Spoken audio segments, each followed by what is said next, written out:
जी hello दोस्तों, मैं हूं कमर सीमा। उम्मीद है आप लोग ठीक होंगे। दोस्तों, जिस तरह कि आप देख रहे हैं, मेरे साथ मौजूद हैं शकील चौधरी साहब। शकील चौधरी साहब बड़े वेल नोन कमेंटेटर हैं, एनालिस्ट हैं, और मुझे आज पता चला है human rights commission of Pakistan के ये फाउंडिंग मेंबर भी हैं। तो आज ज़रा इनसे ज़रा पाकिस्तान के अंदर ये जो डिस्कशन चल रही है कॉन्स्टिट्यूशनल अमेंडमेंट्स की, और यूनाइटेड नेशंस के जो जो वो जिसे कहते हैं ना ह्यूमन राइट्स के जो चीफ हैं, वॉल्कर टर्क, उन्होंने कह दिया जी पाकिस्तान ने बहुत जल्दी कॉन्स्टिट्यूशनल अमेंडमेंट जो है वो एक्सेप्ट करा ली है, अडॉप्ट कर लिया है। अब सवाल और मिलिट्री की अकाउंटेबिलिटी इस मुल्क में नहीं होगी। सवाल ये पैदा होता है, यूएन का ये मैंडेट भी है कि हमारे मुल्क की पार्लियामेंट अगर कोई अमेंडमेंट पास करती है तो यूएन का इससे क्या लेना देना है। और दूसरा ये है कि यूएन जो है वो क्या उसे बोलते हैं, जो गजा में हो रहा है उस पर तो कुछ बोल नहीं सकती, कर नहीं सकती, वहां पे तो इनके मुंह बंद हो जाते हैं। पाकिस्तान की एक पार्लियामेंट ने अगर 2/3 मेजोरिटी से कॉन्स्टिट्यूशनल अमेंडमेंट पास की है फॉर एग्जांपल, तो वो कह रहे हैं ये क्यों कर दिया आपने। तो ये इंटरनल मामलात में जहां पे डेमोक्रेटिक सेटअप से चीजें होती हैं, तो ये क्यों बोलते हैं। चौट साहब, आपसे ये सवाल कर लूं, पाकिस्तान में एक कॉन्स्टिट्यूशनल अमेंडमेंट हुई है जिसमें एज पर कॉन्स्टिट्यूशन सारा कुछ हुआ है, पाकिस्तान की पार्लियामेंट जो है उसने सारा कुछ किया है, और आप ये कह रहे हैं कि यूएन ये कहता है कि ये क्यों इतनी जल्दी क्यों हो गया है। आप भी तो चैंपियन हैं एचआरसीपी के, आप कैसे देखते हैं इसको कि इनको क्या प्रॉब्लम है जब एक चीज democratic, legal, constitutional and moral way से हो रही है। जी जीमा साहब, thank you very much first of all for having me. तो बात सर ये है कि ये जो एक्सक्यूज़ है ना, इंटरफेरेंस इन इंटरनल अफेयर्स, ये काफ़ी अब पुराना हो गया है। और अब जो है ह्यूमन राइट्स के जो कंसर्न्स हैं उनको, और ख़ास तौर पे जब वो यूएन की तरफ से रेज किए जाएं, it should not be considered interference in internal affairs of any country. वरना तो फिर आप देखिए ना, साउथ अफ्रीका में जब अपार्टहाइड था तो लोग, पूरी दुनिया क्रिटिसाइज करती थी साउथ अफ्रीका को। तो क्या वो भी उनका इंटरनल मैटर था? तो असल में बात यह है कि there are some just laws, there are some unjust laws. इसी तरह से कॉन्स्टिट्यूशनल प्रोविजंस जो हैं, there can be unjust constitutional provisions, can be just constitutional provisions. तो इंटरनेशनल कम्युनिटी को मेरा ख्याल है कि ये हक हासिल है कि उन पर एक रिस्पॉन्सिबल तरीके से कमेंट करे। It should not be rash, it should not be irresponsible criticism. और आप अगर उसका जवाब देना चाहते हैं तो you are within your rights to respond to it. लेकिन ये कहना कि जी ये कोई गलत काम है या इंटरफेरेंस है हमारे अफेयर्स में। अब देखिए, हमारी जो रियासत है वो इंडिया में जो ह्यूमन राइट सिचुएशन है उस पर कमेंट नहीं करती क्या? बेशुमार मुल्क हैं जो दूसरे मुल्कों के इन मामलात पे कमेंट करते हैं। फिर एमनेस्टी इंटरनेशनल को देख लीजिए, जो ह्यूमन राइट्स की सबसे बड़ी ऑर्गेनाइजेशन है। ह्यूमन राइट्स वॉच को देख लें, वो कमेंट करते हैं। और जहां तक इसराइल का ताल्लुक है या गजा का, उस पर भी यूएन ने बहुत ज्यादा कमेंट्स किए हैं। ये नहीं आप कह सकते कि यूएन ने कभी गजा पे या पैलेस्टाइन पे, इसराइल पे कभी कमेंट नहीं किया। बल्कि इसराइली तो बड़े तंग है यूएन से कि ये हर वक्त हमें सिंगल आउट करते हैं, हमें क्रिटिसाइज करते हैं और अरबों को नहीं करते। उनकी तो कंप्लेंट ही ये है। और उनकी ये भी होती है कि जी इंटरनेशनल मीडिया जो है वो हमारे बहुत खिलाफ है, it is unfairly against us. तो हमारे यहाँ इंप्रेशन ये है कि जी इंटरनेशनल मीडिया तो ज़र खरीद गुलाम है इसराइल का। तो इस तरह के डिफरेंट पर्सपेक्टिव्स हैं और हमें इसको ब्रॉड ब्रॉड तरीके से, ब्रॉड माइंडेड तरीके से इस पर गौर करना चाहिए कि अगर वहाँ हमारे ऊपर क्रिटिसिज्म आ रही है तो क्यों आ रही है, उसको एड्रेस करने की कोशिश करनी चाहिए। ये कह देना कि जी 2/3 मेजोरिटी से हुई है amendment, so that is not a very valid argument. इसलिए कि पाकिस्तान में खुद आप देखिए कितने कॉन्स्टिट्यूशनल एक्सपर्ट्स हैं जो इसको अप्रूव नहीं कर रहे। वो कहते हैं जी एक तरह से डिक्टेटरशिप कायम की जा रही है। नहीं चौर और साहब, अदलिया की जो है इंडिपेंडेंस और ऑटोनॉमी, उसको जो है अंडरमाइन किया जा रहा है। चौर साहब एक बात बताएं, ये कॉन्स्टिट्यूशनल एक्सपर्ट कौन होते हैं on the will of the people?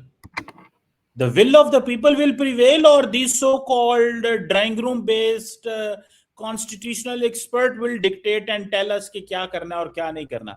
If the people have decided, if this is the parliament है आपके मुल्क के अंदर, वो कह रही है, तो आपकी ये कॉन्स्टिट्यूशनल एक्सपर्ट के कौन से ऐसे जादूगर हैं जिनकी बात जो है वो बड़ी वैलिड है?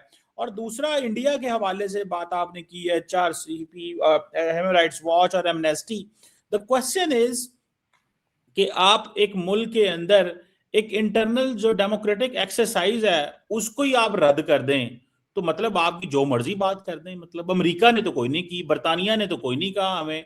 ये ऑर्गेनाइजेशंस आजकल वेली होती हैं, मतलब जहां पे कुछ करना होता है, कहना होता है, वहां पे कुछ कहती नहीं है। और जहां पे समझते हैं कि ठीक है ये छोटे मुल्क हैं, इनकी खैर है, इनके ऊपर कमेंट कर भी लेंगे तो क्या फर्क पड़ेगा। और सब ये ऐसे ही ना, इंस्टीट्यूशन भी ये करते। एमनेस्टी ने इंडिया से किया था, इंडिया ने तो एमनेस्टी को फारग कर दिया, तो उन्होंने कहा चुप्पो दफ्तर ही तो निकलो यहाँ से। आपको याद है ना, एमनेस्टी ने इंडिया के, हमने तो मेरा ख्याल है आज तक ऐसे नहीं किया, लेकिन एमनेस्टी इंटरनेशनल का दफ्तर ही इंडिया से उन्होंने गोल कर दिया। उन्होंने कहा यहाँ से निकलो, आप यहाँ इस काबिल नहीं हो हमारे उसमें वो करने के लिए। तो चौरसा भी कॉन्स्टिट्यूशनल एक्सपर्ट घर में बैठ के फैसला कर लेते हैं, और जो लोग होते हैं पार्लियामेंट में बैठे हुए हैं उनको कहा जाता है कि तुम इस काबिल नहीं हो। चीमा साहब ये देखिए ना, कितना जल्दी में जो है ये अमेंडमेंट लाई गई है, और किस तरह से उस पर क्या बहस हुई, और अपोजिशन का रिएक्शन उस पर क्या था। तो ये सारी चीज़ें जो है वो कंसिडर की जाती है ना इंटरनेशनली। और इंटरनेशनल एक्सपर्ट्स जो हैं, ये कोई ऐसी कोई, it's not a term of abuse, बेशुमार लोग हैं पाकिस्तान में जो कॉन्स्टिट्यूशनल इश्यूज को बारीकी से देखते हैं। वो एक्सपर्ट्स हैं, लॉयर्स हैं, वेल नोन लॉयर्स हैं, और उनके पास क्वालिफिकेशंस हैं। और आइन भी बनाया भी तो एक लॉयर ही ने था ना। तो क्या अवाम को इसमें इन्वॉल्व किया गया, कितना जल्दी जल्दी किया गया जी। जो बिलावल साहब ने एक ट्वीट की थी कि जी इस तरह का कोई ड्राफ्ट हमारे पास आया है, क्या अवाम के साथ शेयर किया गया, और इतनी जल्दी क्या थी। अब देखिए हमारे यहाँ जो ऑब्जेक्टिव्स रेजोल्यूशन है उस पर कितने दिन बहस हुई थी, और इंडिया में जो ऑब्जेक्टिव्स रेजोल्यूशन था जो यूनानिमसली पास हुआ उस पर फिर भी उससे ज्यादा डिटेल डिस्कशन हुई। हमारा जो था 4-5 दिन में पास हो गया था, और वहां पे मेरा ख्याल 1 महीने से ज्यादा लगा था उसको। तो ये जो है, जो जल्दबाजी है, उससे भी शकूक व शुबहात जन्म लेते हैं ना। और हमारा रिकॉर्ड इस मामले में अच्छा नहीं है। आपको पता है ना, वो सेनेट के चेयरमैन के खिलाफ जो है वो हुई थी एक दफा, अदम एतमाद हुई थी, और अपोजिशन बड़ी कॉन्फिडेंट थी कि जी हम इसको कर लेंगे, और वो वोट जो निकले वो 8-10 कम निकले अपोजिशन की स्ट्रेंथ से। तो इस तरह से हमारे यहाँ जो मैनिपुलेशन है पार्लियामेंट की, ये कोई नई चीज नहीं है। चलें, वो आपकी मर्जी है, आप ये कहते रहें कि जी ये मैनिपुलेशन ऑफ द पार्लियामेंट। अगर पार्लियामेंट में जो लोग बैठे हुए हैं उनको कोई इतराज़ नहीं है, तो मैं समझता हूँ कि ये this is a new normal है पाकिस्तान के अंदर। और अभी मैं फॉर एग्जांपल देख रहा था कि वो एक क्या नाम है, फॉरेन अफेयर्स मैगजीन में एक महरीन ज़ाहरा मलिक साहब हैं, पाकिस्तान में आई थिंक अरब न्यूज़ की जर्नलिस्ट हैं। उन्होंने एक आर्टिकल लिखा, उन्होंने कहा जी पाकिस्तान में क्वाइट कू हो गया। ठीक है जी, क्वाइट कू है, मतलब do you think this is a quite coup, जिसमें प्राइम मिनिस्टर अपॉइंट करेगा आर्मी चीफ को या चीफ ऑफ डिफेंस फोर्सेस को अपॉइंट करेगा। ठीक है, कोई ये तो नहीं है कि जी कोई आर्मी खुद ही अपना आर्मी चीफ लगा रही है। तो how is this quiet coup when there is a civilian supremacy. चौर साहब, चीमा साहब ये देखिए ना, अब जैसे हमारे यहाँ टर्म बढ़ाई गई है सर्विस चीफ्स की, तो क्या जो बाकी इनके बाद जो आने वाले होते हैं वो इनकॉम्पिटेंट होते हैं, यानी वही बंदा जो टॉप पे पहुंच जाता है वो समझता है मैं इंडिस्पेंसिबल हूं, मेरे जो है ना टर्म जो है वो बढ़नी चाहिए। कितने आर्मी चीफ्स हैं जिन्होंने 3 साल के बाद रिटायरमेंट लेना कबूल किया। तो ये जो है हमारे यहाँ ट्रेंड जो है ना एक बदकिस्मती से मौजूद है। और आपको पता है कि आर्मी चीफ का जो इन्फ्लुएंस होता है, उसकी जो पावर होती है वजीर आजम से, सदर से ज्यादा होती है। तो कितने मुल्कों में आर्मी चीफ जो है वो प्राइम मिनिस्टर और प्रेसिडेंट से ज्यादा पावरफुल होता है, ये भी जरा गौर कीजिएगा। लेकिन छोटा सा सवाल ये है ना कि दुनिया के क्या किसी मुल्क के अंदर आर्मी चीफ का टेन्योर या जो इस रैंक के ऑफिसर होते हैं उनका टेन्योर 5 साल का नहीं है। एक सवाल है, क्या दुनिया में ये ऐसा एग्जाम्पल इसकी मौजूद नहीं है? मैंने तो सुना था कि है। ठीक है, और अब अगर ये चीज है कि डेनमार्क का फॉर एग्जाम्पल मैं मिसाल दे रहा हूँ, ठीक है जी, चीफ ऑफ डिफेंस जो है वो डेनमार्क का मिसाल के तौर पे 5 साल का है। पाकिस्तान में उन्होंने 5 साल का कर लिया तो उन्होंने कहा sorry sorry sorry sorry sorry, Pakistan में नहीं आप कर सकते। और दूसरी बात ये है कि it all depends again in the parliament. Parliament ने फैसला किया है कि ये 5 साल किसका टेन्योर होगा, और ये तमाम सर्विसेज चीफ का, for the sake of the stability, for the sake of the continuity, and above all ये हर फोर्स के अंदर अपना एक स्ट्रक्चर होता है। 5 साल बाद अब हर जनरल तो आर्मी चीफ नहीं ना बनेगा ना भाई। जनरल ये तो आप छोड़ दें कि हर जनरल ने आर्मी चीफ बनना है या चीफ ऑफ डिफेंस फोर्स बनना है या नेवल चीफ बनना है या एयर चीफ बनना होता है, उनके जो अपने होते हैं। तो ये और दूसरी बात है, पाले क्या कॉन्स्टिट्यूशन में पाकिस्तान के लिखा हुआ है कि he is more powerful than the prime minister? It is the prime minister and the president, they are more powerful. ये फिर क्यों हम ये अज्यूम कर बैठते हैं और ये करते हैं? सीमा साहब, क्या आप ऑनेस्टली ये समझते हैं कि पाकिस्तान में आर्मी चीफ जो है कम से कम इस वक्त जो है वो प्रेसिडेंट और प्राइम मिनिस्टर से ज्यादा पावरफुल नहीं है? यही तो मसला है कि बहुत सी चीजें ऐसी हैं हमारे यहाँ जो आइन में नहीं लिखी हुई। अब देखिए, बाहर के डिग्नेटरीज जो हैं, आपने डेनमार्क की मिसाल दी, आई एम नॉट श्योर कि वहां पे आर्मी चीफ का टेन्योर कितना है, लेकिन क्या बाहर से आने वाली जो डिग्नेटरीज हैं वो आर्मी चीफ से मिलती हैं या फॉरेन मिनिस्टर से मिलती हैं या बाकी जो उनके इलेक्टेड ऑफिसर्स कितने, मुझे बताइए कितने मुल्कों में? देखें मेरी बात सुने, ये क्या फॉर्मूला है? इस मुल्क में अगर दुनिया से बाहर से लोग आ रहे हैं पाकिस्तान में आके वो पाकिस्तान के आर्मी चीफ से मिल रहे हैं, तो डू यू थिंक कि ये डेमोक्रेटिक बैकस्लाइडिंग है या आपके मुल्क के अंदर सिविलियन सुप्रीमेसी नहीं है इसमें? ये क्या लॉजिक है जी? नहीं, ये क्या लॉजिक है? देखे ना, मेरी बात सुने चौर साहब, सवाल मैं जरा आपके सामने पेश करता हूं।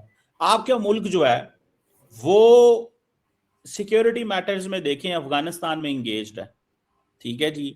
तो मतलब दुनिया जब आती है तो वो आपको सिक्योरिटी के लेंस से देखती है, तो जब सिक्योरिटी के लेंस से देखती है तो वो आपकी सिक्योरिटी लीडरशिप से भी मिलना चाहती है। तो जब वो मिलते हैं तो आप कहते हैं लो जी तुसी क्यों मिलते, तुसी वजीर आजम नो मिलो। और भाई वो वजीर आजम को तो मिलेंगे लेकिन सिक्योरिटी वाले उससे भी तो मिलना है ना, क्योंकि वो आते ही उनका मसला ही सिक्योरिटी के रिलेटेड है। तो उसको क्या चीफ मिनिस्टर सिंध से मिला दें, जिसकी मुलाकात आर्मी चीफ से होनी चाहिए या एयर चीफ से होनी चाहिए या इंटीरियर मिनिस्टर से होनी चाहिए, उसे बलूचिस्तान के चीफ मिनिस्टर से मिला दें। भाई जिसके पास पावर होगी उस फील्ड के रिलेटेड उसी से मिलेगा ना। चौर साहब ये क्या नई बात नहीं है ये कहना कि जी आर्मी चीफ से बाहर के डिग्निटी क्यों मिलते हैं? अब ईरान का नेशनल सिक्योरिटी एडवाइजर आया था, वो पाकिस्तान के CDS chief of defence force admiral क्या नाम है उनसे, फील्ड मार्शल से मिल के गया है। तो भाई आपको पता है ईरान के साथ मतलब हमने तो बड़ा उनके लिए हेल्प की है उनकी, तो इसमें से कौन सी बुरी बात हो गई? मैं तो मतलब मुझे तो बड़ी हैरानगी होती है ये चीज सोचते हुए भी कि जी आपका जी वो क्यों फील्ड मार्शल मिल रहा है। भाई हमारे सिक्योरिटी रिलेटेड मैटर्स में अगर मिलेंगे तो इसमें क्या हो जाएगा? क्या वो कोई वजीर आजम की पावर्स ले गए हैं इसमें? चीमा साहब, आज की बात नहीं है ये। जनरल कियानी को देख लीजिए, राहील शरीफ को देख लीजिए, पूरी दुनिया मानती है। सर आप नहीं मानते तो अब मैं क्या कहूं कि पाकिस्तान में आर्मी चीफ जो है वो ज्यादा पावरफुल होता है प्रेसिडेंट से, प्राइम मिनिस्टर से। अभी आपने एक एग्जांपल देखी कि हमारे प्राइम मिनिस्टर ने फोन किया सुहेल अफरीदी साहब को, जो नए चीफ मिनिस्टर हैं खैबर पख्तूनख्वा के, और उनको मुबारकबाद दी और कहा जी हम मिलकर काम करना चाहते हैं, हम मुल्क को आगे ले जाना चाहते हैं, मैं आपसे पूरा ताउन करूंगा। तो उसने कहा अच्छा सर मेरी एक रिक्वेस्ट है, मेरे लीडर से मेरी मुलाकात करवा दें। तो उन्होंने कहा जी मैं पूछ के बताऊंगा। तो हमारा तो प्राइम मिनिस्टर बेचारा एक लीडर की दूसरे लीडर से मुलाकात नहीं करवा सकता, तो बाकी जो इंपॉर्टेंट इश्यूज हैं उन पे तो आपको पता है फिर क्या सूरत हाल होगी। तो ये सर रियलिटीज हैं, इनको एक्सेप्ट करना चाहिए।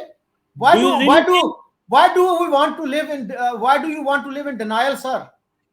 Chor sahab, do you think this is really a job of the Prime Minister of Pakistan कि वो एक जेल में कैदी बंदे की किसी से मुलाकात कराएगा? डू यू थिंक कि ये उसकी जॉब या उसके जो टीओआरस हैं या उसका जो एजेंडा होता है उसका ये काम होता है कि जेल में एक कैदी की मुलाकात किसी से करानी है? तो सर फिर शहबाज शरीफ साहब को ये कह देना चाहिए था ना कि भाई ये मेरा काम नहीं है, मैं नहीं करवा सकता। उनका मैं पूछ के बताऊंगा, और अब तक नहीं बताया, कई हफ्ते गुजर गए सर, अब पता नहीं उन्होंने किससे पूछना था, अभी तक नहीं पूछ सके। So are we living in the cave age sir, कि कम्युनिकेशन नहीं हो रही उनकी? सर मैं बताता हूँ ये क्या होता है जो मेरी समझ है। देखें वो जब वो पहली तो बात है he is not responsible for the desire shown to him, उसके लिए वो रिस्पॉन्सिबल नहीं है। दूसरी बात ये है कि जरूरी तो नहीं है कि जो अगर किसी वक्त किसी बंदे को टालना हो तो ठीक है जी मैं चेक करता हूँ, तो बस बात खत्म हो गई यार। जो जिसका मुतलका फोरम है उधर जाके बात करो, मेरे से क्यों बात कर रहे हो?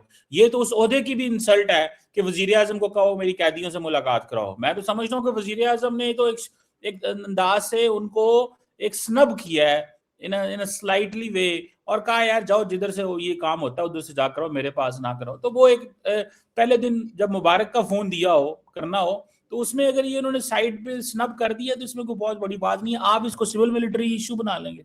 मतलब ਤੁਹਾਡੇ ਵੀ मैं सलाम है ਤੁਹਾਡੀ ਜਿਹੜੀ है ना उस विजन ते version and view and intellect पे आप उसको सिविल मिलिट्री इशू बना लेंगे पाकिस्तान के अंदर कि जी वो देखें जी फौज जो है ना वो नहीं करने दे रही। चौर साहब मैं दसो ये की कर सकना। चौर साहब चीमा आपको साहब लगता है गुजारिश ये है कि it seems you love to live in denial, you know these facts better than you are expressing. और सर ये जो आम कैदी नहीं है कोई, वो एक इस मुल्क का एक बहुत ही पॉपुलर लीडर है, प्राइम मिनिस्टर रहा है वो, तो यहाँ का वो हीरो रहा है। अब आप या इस मुल्क में दो कानून है, दो कानून है, लीडर्स के लिए और पॉपुलर लोगों के लिए और कानून है, और आपके लिए आप और कानून है। चोर साहब सर कानून की बात नहीं है, आपने जेल में क्लासेस बनाई हुई है ना, ए बी सी, तो फिर ये क्या है, अलग अलग कानून है। तो सर एक देखिए, हाँ। एक आपका इतना बड़ा लीडर है, वो जेल में है, उसका एक पार्टी वर्कर है, वो उससे मिलना चाह रहा है, जो चीफ मिनिस्टर भी है, तो आप क्यों नहीं मिलने दे रहे?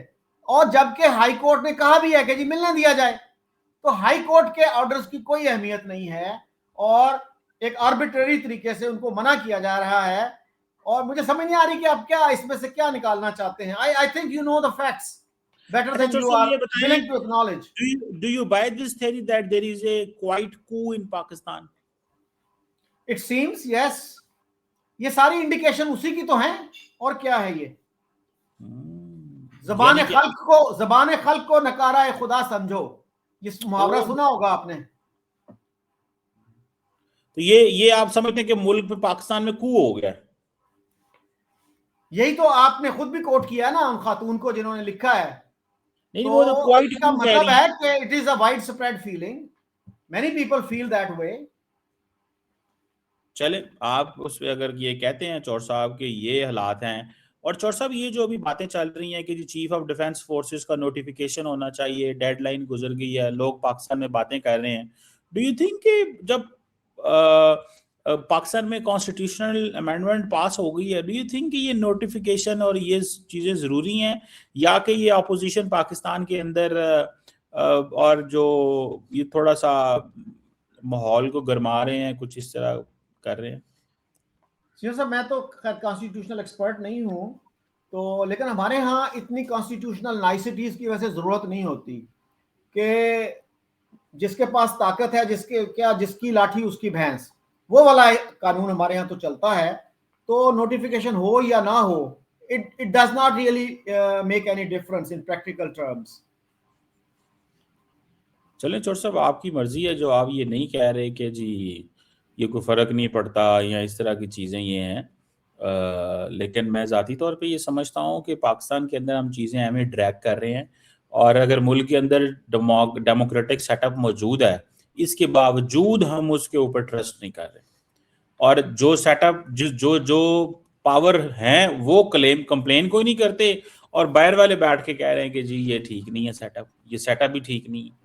तो ये चोर साहब आपको नहीं लगता जो हुकूमत में आ जाता है वो जो है वो चुप रहता है, और जो बाहर होता है वो तनकीद करता रहता है? तो ये एक नॉर्मल तरीकाकार है इस मुल्क के अंदर। आज अगर पीटीआई की हुकूमत होती तो दूसरे तनकीद कर रहे होते, और अगर वो इमरान खान की पार्टी की नहीं है तो वो तनकीद कर रहे हैं। तो ये तो फिर आपको लगता है कि ये बिजनेस एज यूजुअल है, यहाँ पे कोई फर्क नहीं पड़ता, क्योंकि अपोजिशन ने ऐसे करना होता है जैसे ये भी कर रहे हैं? चीमा साहब हमारे तो डिफेंस मिनिस्टर ने खुद माना है कि हमारा जो है ना ये डेमोक्रेसी नहीं है, एक हाइब्रिड सिस्टम है। और चंद साल पहले चीमा साहब काकूल एकेडमी में वो ग्रेजुएशन सेरेमनी थी, और उसमें जब ये हल्फ पढ़ा गया, जो ग्रेजुएट थे जो वहां से पास आउट हो रहे थे, उन्होंने जब ये फिक्रा बोला ना कि मैं सियासी अमूर में मुदाखलत नहीं करूंगा, तो ऑडियंस में बड़ा कहका बुलंद हुआ था। अब भी शायद होता हो। तो ये जो है ना, आपके इल्म में है सारी ये जो चीज है, तो आप पता नहीं मुझसे आप क्या कहलवाना चाह रहे हैं। तो हमारी रियलिटी जो है it's well known sir, who knows better than you. मुझे बात बताएं, मुझे चौर साहब, मैं तो आपसे, देखें आप हमारे मुल्क के एक टॉप के एनालिस्ट हैं जिन्होंने human rights commission of Pakistan की बुनियाद रखी। मैं तो आपसे जानना चाह रहा हूँ कि ये क्यों अपोजिशन में बैठ के हुकूमत के खिलाफ बातें करते हैं कि जी ये मुल्क ठीक नहीं है, ये निज़ाम ठीक नहीं है, मतलब जब हुकूमत में होते हैं तो हर चीज को ये जायज करार दे रहे होते हैं, जब हुकूमत से बाहर होते हैं तो हर चीज को ये खराब का, हुकूमत में होते हैं तो कहते हैं ये ठीक है। ये क्या है, ये डबल स्टैंडर्ड्स है पॉलिटिशियंस के या के? और आपने कहा कि जी जैसे अभी फौज की बात की कि जी वो हंस पड़े लोग वहां पे, तो बताए ना, वो तो फौज तो कहती है कि हमें ये अपने ये सियासी मामलात से दूर रखे, हमारे इनसे कोई लेना देना नहीं है। तो वो तो कह रहे हैं मुसलसल इसमें हमारा, we have nothing to do with politics. वो एंड यू तो होता बिलीव ही नहीं। That, you honestly believe that? बिल्कुल, वो जब आपकी फौज का स्पोक्स पर्सन ये कह रहा है कि हमारा इस सियासत से कोई ताल्लुक नहीं है, तो I believe in what he is saying. और जनरल मुशर्रफ का भी कोई ताल्लुक नहीं था, जनरल जिया का, याहिया का, अयूब खान का, इन ये सब का सियासत से कोई ताल्लुक नहीं था। जलसा और अपना चौर साहब, सवाल ये पैदा होता है कि जिया या मुशर्रफ वो तो डायरेक्ट आ गए ना, उनकी तो बात जी। ही नहीं हो रही। द क्वेश्चन इज कि जो सिस्टम यहाँ पे बैठा हुआ है उस सिस्टम की बात हो रही है। वो कह जी। रहे हैं हमारा कोई ताल्लुक ही नहीं है इन चीजों से, ये क्यों आप हमारे हमें जो है ना वो कर रहे हैं। तो बात तो उनकी सही है कि वो कहते हैं कि why are you dragging us in all this nonsense जिसका हमारे से कोई ताल्लुक ही नहीं है। आप पॉलिटिशियन बैठ के अपने मसले हल करें चौर साहब, ये क्यों उनको ड्रैग किया जाता है, क्यों हंसते हैं आप इन चीजों पे जब वो कह रहे हैं कि हमारा we have nothing to do with this. Cheema साहब, कहने में और जो प्रैक्टिकल सिचुएशन है उसमें बड़ा फर्क है। मैं फिर यही कहूंगा कि you know all these facts very well. मैं तो कैसे जान। जिन लोगों ने पाकिस्तान में सिविल मिलिट्री रिलेशंस पे किया है, काम किया है, अहमद बिलाल महबूब को आप लीजिए किसी वक्त, उनसे पूछिए कि कितना सीरियस ये इशू है, बाकी लोगों से पूछ लीजिए। So it's a well known fact कि हमारे यहाँ ये एक प्रॉब्लम है। Do you deny that we have this problem? Which problem? Civil military imbalance. नहीं, क्या है सिविल मिलिट्री इम्बैलेंस में? अगर फौज वजीर आजम की हेल्प करती है in what the civilian government कहती है कि जी हमें इसमें असिस्ट कर दें, तो इसमें सिविल मिलिट्री में क्या प्रॉब्लम है? क्या आर्मी चीफ जो है वो पार्लियामेंट में जाकर बैठा हुआ है? क्या वजीर आजम जो है वो, क्या वजीर आजम, क्या आर्मी चीफ वजीर आजम को सलूट नहीं मारता? क्या आर्मी चीफ जो है वो डायरेक्ट ही हर चीज डील कर रहा है? क्या मुल्क में कॉन्स्टिट्यूशनल मुअत्तल है? इज इज कॉन्स्टिट्यूशन वर्किंग और नॉट? कोर्ट्स काम कर रही हैं आपकी कि नहीं कर रही? मतलब कॉन्स्टिट्यूशन तो आपका ठीक चल रहा है, तो मतलब क्या आप क्या चाहते हैं, क्या हो? मतलब क्या फौज जो को आप पंजाब पुलिस बनाना चाहते हैं बकौल Sheikh Rashid? Shiva sahab, when was the last time when the army chief saluted the prime minister? और दूसरा जो है, आपको नहीं पता कि हुकूमतों को लाने में और निकालने में फौज का कितना किरदार होता है। I think you know these facts very well. मैं चौर साहब आपसे पूछ रहा हूँ कि आपने कहा है कि पहले तो आपने देखी ये कितना बड़ा इल्जाम लगा दिया कि जी आर्मी चीफ सलूट ही नहीं करता। यहाँ कब किया उसने लास्ट टाइम? ओ भाई, वो जब जब मिलता है वो उसने तो तब तब उसने सलूट करना होता है, ये उसकी जॉब है। Any services chief whenever he meets the prime minister he salutes him। चौर साहब एंड आप किस, does the army chief also salute the defence minister? ये मुझे नहीं पता, ये कॉन्स्टिट्यूशन से देख के बता दे। ये इंडिया मैं, में इंडिया में डिफेंस मिनिस्टर जो हैं, डिफेंस मिनिस्टर करता है, मीटिंग चेयर करता है सर्विस चीफ्स की। Can any Pakistani defence minister do that? नहीं तो ये पूछना चाहिए ख्वाजा साहब से, उसने कोई मीटिंग चेयर कॉल की है? ये तो ये ख्वाजा साहब बताएगा ना। आप पूछिए ख्वाजा साहब से, रब्ता करें ना कि भाई आपने कब लास्ट टाइम सर्विसेज चीफ की मीटिंग कॉल सर, की और आपकी इजी एक्सेस है। मैं तो ख्वाजा साहब से, शायद मेरे पास तो इतना पावर नहीं है कि मैं ख्वाजा साहब से पूछ सकूं। यू कैन डू दैट, आप माशाल्लाह। You are citizen of this country. Sir, there are 25 crore citizen of this country. तो तो मतलब जितने आप इन्फ्लुएंशियल हैं, जितने आप पावरफुल हैं, मेरे वेल क्या कनेक्टेड हैं, इन्फ्लुएंस है? मैं वेल यहाँ पे, कनेक्टेड हैं। मेरे मुंह में तारे लगे ने, मैं कोई 2 स्टार जनरल की है मैं। छोड़ चीमा साहब आप साहब, बात आप मीडिया करो। सेलिब्रिटी हैं, एक थिंक टैंक चलाते हैं, तो यार पीपल आर क्या फेमिलियर, पीपल नो यू। तो मुझे तो नहीं इतने लोग जानते ना। ओ भाई, आपको लाखों लोग जानते हैं, लाखों। मैं कहते तो सबूत दे देता हूँ उसका। ठीक है, अभी भी आप जो है ना उस चीज को जानबूझ के अंडरमाइन कर रहे हैं। लेकिन सवाल ये है कि जब मैं कहता हूँ सवाल करें तो आप कहते हैं मैं सवाल नहीं करना। ठीक है, और अजीब बात है चौर साहब, आपकी मर्जी है, हम आपको इस पे क्या कह सकते हैं कि जो मर्जी आप कहें, ठीक है। लेकिन मैं इतना कह सकता हूं कि मुल्क के अंदर अगर सिविलियन सुपरमेसी नहीं है, आप आज आपने ये कह दिया कि जी ये तो हेडलाइन बननी चाहिए कि पाकिस्तान आर्मी चीफ जो है वो सलूट नहीं करता जो है वो पीएम को। मैंने पूछा है आपसे कि when was the last time he did that. तो मैंने मतलब जो ये देखा था टीवी पे, maybe I am wrong, वो था जब इमरान खान जीएचक्यू गए थे तो वहां पे उनको सल्यूट किया गया। तो उसके बाद दरअसल का अगर आपने कोई चौर है साहब आपके इल्म में तो आप बता दीजिए प्लीज। दरअसल आप जो है ना, ठीक है, होना चाहिए अपनी बायस होने चाहिए, पर इन्ने बायस नहीं होने चाहिए कि तुसी सच भी ना वेख सको। ठीक है, कुछ 10 दफा तो मीडिया पे ये चल रहा होता है। प्राइम मिनिस्टर जब ब्रीफ कर रहा होता है, कोई सेशन या कोई मीटिंग कॉल कर रहा होता है, तो क्या आर्मी चीफ उसके साथ बैठ के चेयर कर रहा होता है? अगर वो इस मुल्क में, क्या आर्मी चीफ और प्राइम मिनिस्टर मिलके चेयर करते हैं जो होती है? और जब पाकिस्तान में कोई डेलीगेशन आता है तो उस डेलीगेशन में मिलने वाले प्राइम मिनिस्टर सामने बैठे होते हैं, उसके साथ डीपीएम बैठा होता है, फॉरेन मिनिस्टर बैठा होता है, देन आपके मुल्क का आर्मी चीफ बैठा होता है। दरअसल तुम ये पसंद नहीं ना कर दे, जो हायरार्की में जिसकी जो पोजीशन है वो बैठे होते। ठीक है, तो मतलब लेकिन हमारा दिल करता है ना, हम जरा फिर मसाला भी तो पाना है ना, फिर तो फौज सर तुम्हारी डिफेंस मिनिस्टर कहाँ बैठता है इस सारी इक्वेशन में? कहाँ बैठता है, बताएं मुझे कहाँ आप बैठता है। बताएं ना please, you you are well आप इन्फॉर्म्ड पर्सन। अब आप ये मुझे कह दें कि आप बड़े पावरफुल बंदे हैं, आप बताएं भाई पावर का इससे क्या ताल्लुक है यार? बंदा मैं भी तस्वीरें वेखना, तुम भी तस्वीरें देख लो, नहीं कहाँ मतलब आप बैठता है? वेल वेल कनेक्टेड आदमी हैं, वेल इन्फॉर्म्ड मैं आदमी हैं, इसलिए मैं कह रहा हूं ना। मैं कहता हूँ कहाँ बैठता है, बताएं आप। मतलब क्या आप ये समझते हैं कि डिफेंस मिनिस्टर जो है वो आर्मी चीफ का बॉस होता है? He is more powerful than the army chief? मैं समझता हूँ कि पाकिस्तान के अंदर जो पावर का स्ट्रक्चर कॉन्स्टिट्यूशन में लिखा होता है वैसे ही होता है और वैसे ही होना चाहिए। तो पाकिस्तान में कॉन्स्टिट्यूशन पे अमल होता है आपके ख्याल में 100%? किस मुल्क में कौन 100% अमल होता है? चले कितने परसेंट होता है, चले ये बता दीजिए। जॉर्ज साहब ਤੁਸੀਂ ਤੇ ਗੱਲਾਂ ਜਿੰਜ ਦੀਆਂ कर रहे हो ना, वो ट्रंप कहता था कि बाइडेन जो है ना वो ऑटो पेन से साइन करता था, यानी कि वो तो साइन भी नहीं खुद करता था।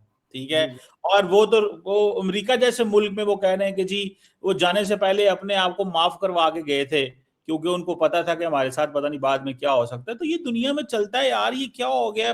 डिफरेंट किस्म की पॉलिटिशियन होते हैं, ये आपने पता नहीं क्यों ये तस्वर कर लिया है। चले मैं आपको अच्छा थोड़ा सा अच्छा चीमा साहब ये बताइए कि नवाज शरीफ प्राइम मिनिस्टर थे और उन्होंने सैक किया था मुशर्रफ को, तो उनके खिलाफ कू क्यों हो गया था? कितने मुल्कों में ऐसा होता है कि सदर ने या वजीर आजम ने किसी को, आर्मी चीफ को, किसी जर्नैल को सैक किया और वहां कू हो जाए?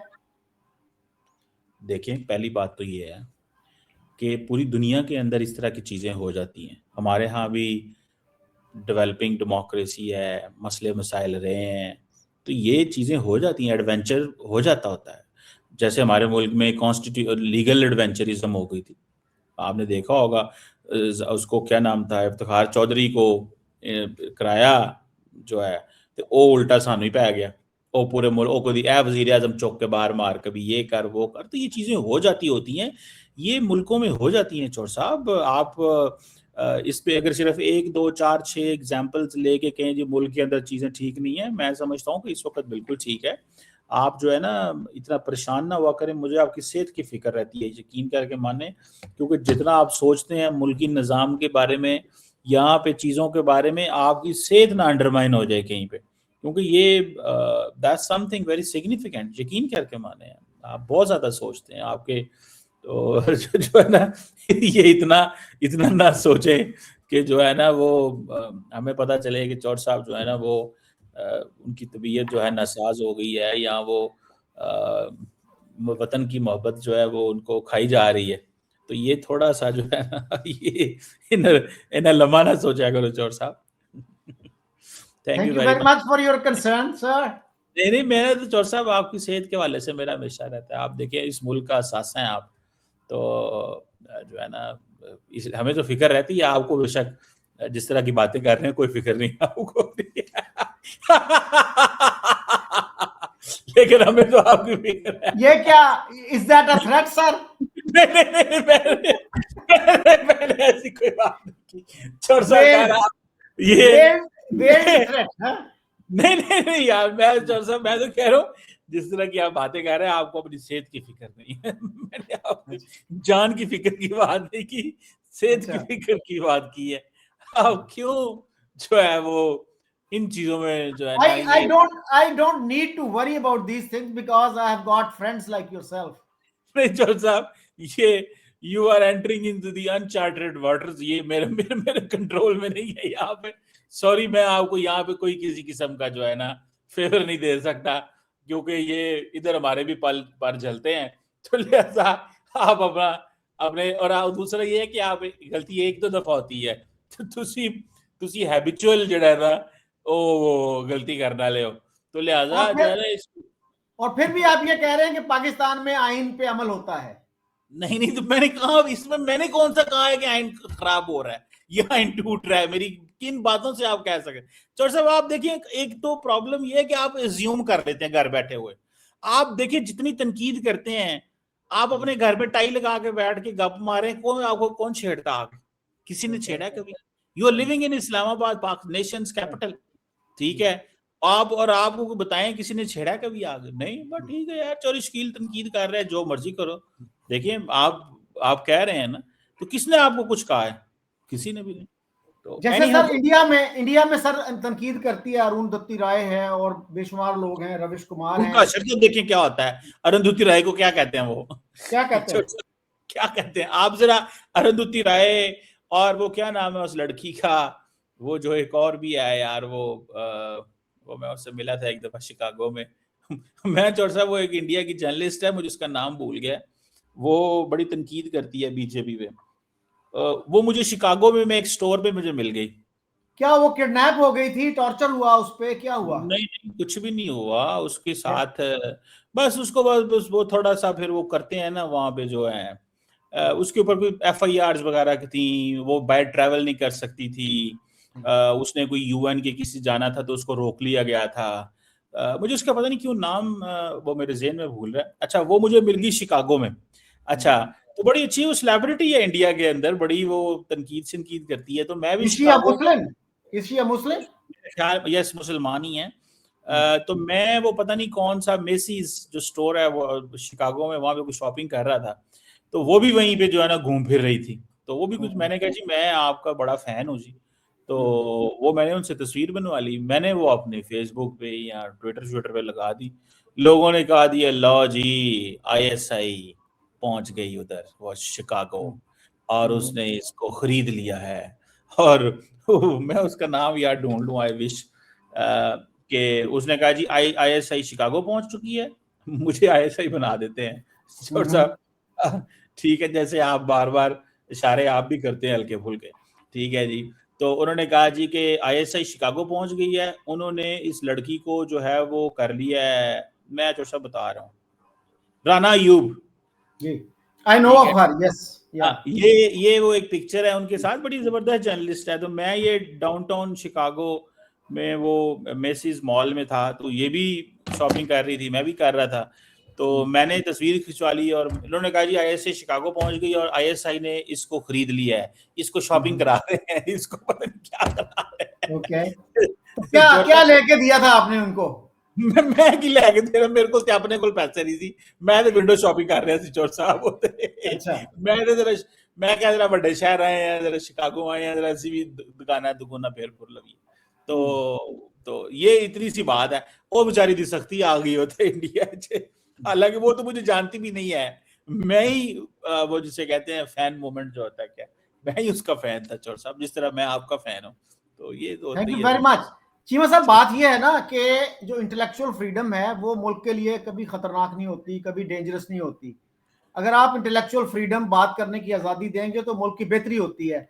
अब देखिए, नोम चॉम्स्की जो है कितना बड़ा क्रिटिक है अमेरिका का, लेकिन कभी क्या किसी ने उसको हरासा किया, कभी किसी ने उसको तंग किया। इवन इसराइल में सर एक साहब हैं, प्रोफेसर शलोमो जैंड, उन्होंने एक किताब लिखी और उन्होंने इसराइल के क्याम पे, उसकी एस्टेब्लिशमेंट पे क्वेश्चंस उठाए। And this book was not band, in fact it became a best seller, और अब तो इंग्लिश में भी अवेलेबल है और it is being read all over the world, इसलिए कि स्टेट फील्स कॉन्फिडेंट। वो कहती है जी एक किताब से हमें कुछ नहीं होने लगा। सो in democratic countries, people have the intellectual freedom to write, to criticize. बिल्कुल ठीक है चौर साहब, अल्लाह करे ये फ्रीडम रहे हर जगह पे, ये बड़ी ज़रूरी है, और जैसे हमारे मुल्क में है, दुनिया में बाकी मुल्कों में भी होनी चाहिए। थैंक यू वेरी मच चौर साहब। देखिए, आप फ्रीडम है, आपको सारा कुछ बोल के भी आप हंसते हैं, देखिए। Thank you very much Shakeel चौर साहब। Thank you. Thank you for